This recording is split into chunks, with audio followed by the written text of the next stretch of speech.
everybody, and a good day to you all. This is Taff coming in with another Taff's Word, and I was hoping to God that this was going to be an all positive sort of blog, basically.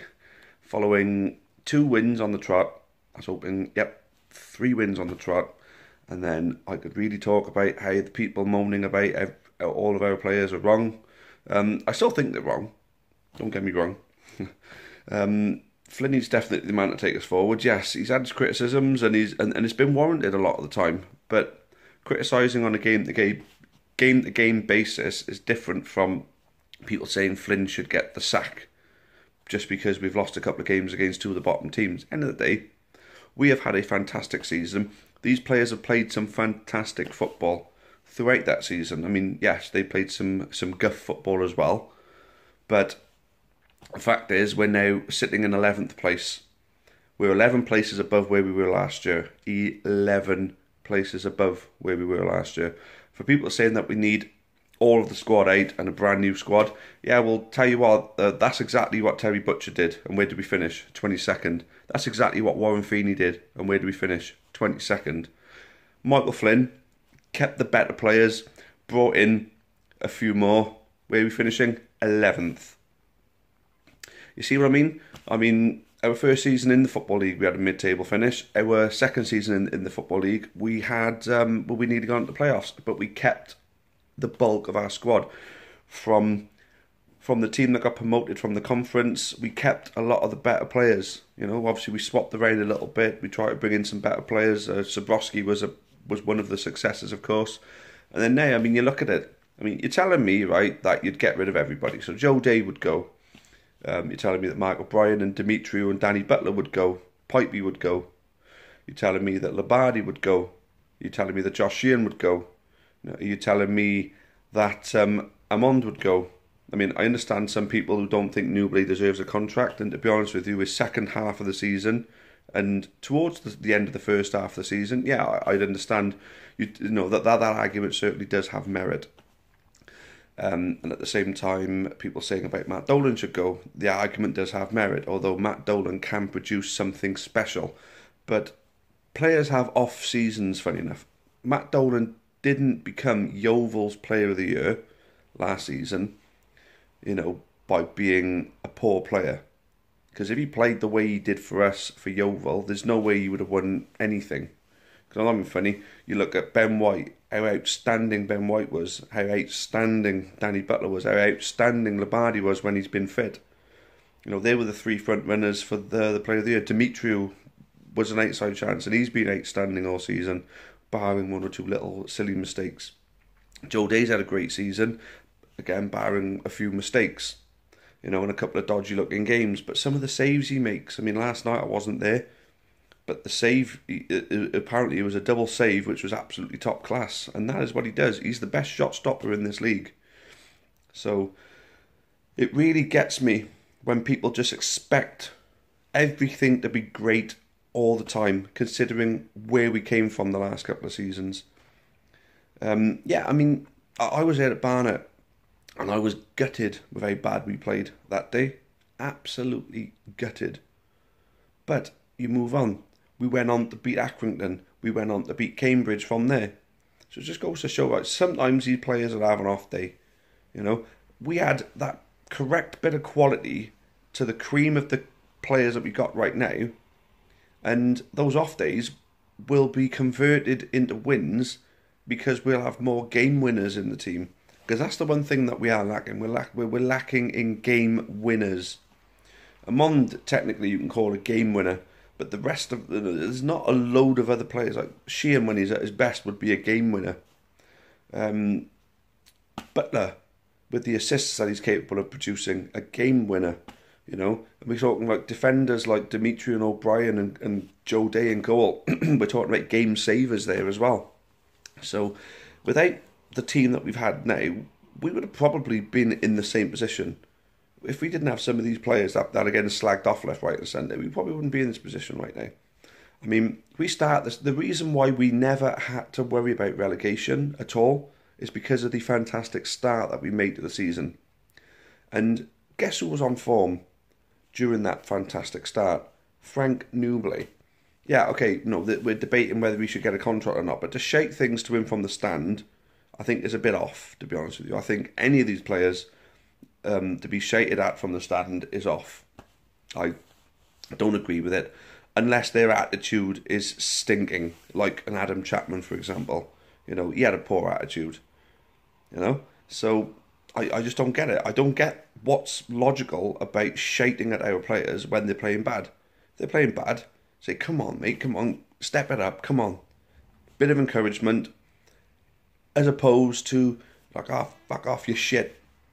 Right, what do you think is going to have the better effect on them? Exactly. So that's just my point on that one. There you go, and yeah, I just don't get why people are so over dramatic about this. Yeah, a couple of bad performances, right, but that's going to be part and parcel of a mid-table season. We'll have some good days, we'll have some bad days. We've got a good team, and the thing is, right, I mentioned it in one of the last blogs. We raised that bar by playing so good at the beginning. But the thing is, by raising that bar, it meant that we as supporters who now expect us to finish higher than we wanted. We wanted mid-table. We raised that bar, so that's what we were shooting for as fans. And that we got every right to do so, of course. But what we got to remember is by raising that bar, it meant that that's where we want to finish. It meant that we didn't have to worry about being down here. That's basically what I'm trying to explain. But there we go. I mean, we got one more game left. Carlisle away. I think a lot of people are dressing up. I'm going as Stone Cold Steve Austin. Yes, that will be quite funny, I know. But no, it'll be good. Leanne and Lucy are going as cheerleaders. I'm not quite sure what Phil's going as. But I'm sure there's a lot of people. I think there's a lot of people going dressed up as David Pipe with the muscular bodysuits and the David Pipe masks and stuff like that. I think it's going to be great. It's going to be a great day. Windows or draw. Let's just go and enjoy the day, and then let's just go back and reflect on a season rather than a game. Because if we lose 2-0, 3-0 or whatever up in Carlisle, so be it. We reflect on the season, because that is it then. There's no point reflecting on that game. Now, Flinney will have seen everything. Flinney's no mug. I mean, he saved us from relegation with 12 games left. 11 points behind with 12 games left, and he saved us. Whereas it turned out it was 12 points we caught Hartlepool. So technically, we pulled 12 points back to save ourselves in 12 games. 7 wins in 12 when we could only manage 5 in 36. That's what Flinney did last year. 22nd to 11th. That's what Flinney did this year. Cup run. Money-making cup run. That's what Flinney did this year. I just don't get why everyone is as negative as they are. Yeah, criticise a bad performance by all means. But don't kick the buggers who have just saved us. The majority of these players saved us from relegation. And then they progressed us so we didn't have to worry about relegation. Because 2 years being down there is a very, very, very horrible place to be. And the fact that these players prevented us from having to go through that again, that should already be, you should already be grateful for that. I mean, we haven't got a great big budget. We haven't got as much money as a lot of the clubs in our league. And if only the city of Newport would get behind us a little bit more, maybe then we would have the money to push further forward. But you shouldn't be expecting to finish higher than mid-table anyway, really, with the current supporter base that we got and the current setup that we got. But we're building it up off, behind the scenes. It's being built. Everything is being worked on. So, and they don't expect too much. Expect to progress in stages. We did well at the beginning, but then everybody wanted to get promoted. But then we got promoted, no extra money to pay any better players. We'd have just come back down, more than likely. I mean, there's no guarantee on that, but people criticise the way the club's being run. People think we're skint. I mean, it's not for me to answer, but there is a meeting coming up this month where you can ask these questions. I think, and don't quote me on it exactly, but this is my opinion. This is what I think. This would be my estimate, my educated estimation of where the losses come from. We signed 10 new players in January last season. 10. We didn't really let many of them go. So, where do you think the loss came from? Signing those players. Where do you think the money came from? It was the Connor Washington money. 500k we got for Connor Washington being sold from Peterborough to QPR. We got 500k. We didn't spend all of it at that time because I was halfway through the season before. Now, we kept that money in the bank. It must have cost about 350k to get those players on board. It must have. So if you look at that now, each player earning 35, on average 35k each, times 10. I mean, that's where the maths come from. It's the signing of those players. That's where the loss came from, the signing of them players. And the loss was money we had already in the bank because the Connor Washington money was there. I mean, everyone's panicking over this now. Oh, the club's going to die. You know, good job for the cup run, otherwise we'd be messed up this year. No, if it turns out that I'm right about the Connor Washington money, it means that we would have been breaking even then. Of course. We had to up our budget to try and save ourselves, and it worked. I mean, you're criticising the board for spending the money. I kept this up. I mean, what kind of financial situation do you think we'd be in if we'd have gone down? I mean, come on. I mean, the guys on that board, they can't do anything right for some people.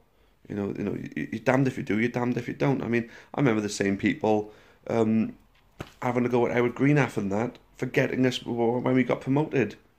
I mean, come on, like, you know. I mean, just, you say you love the club, you say you support the club, just support the club. Just support the team.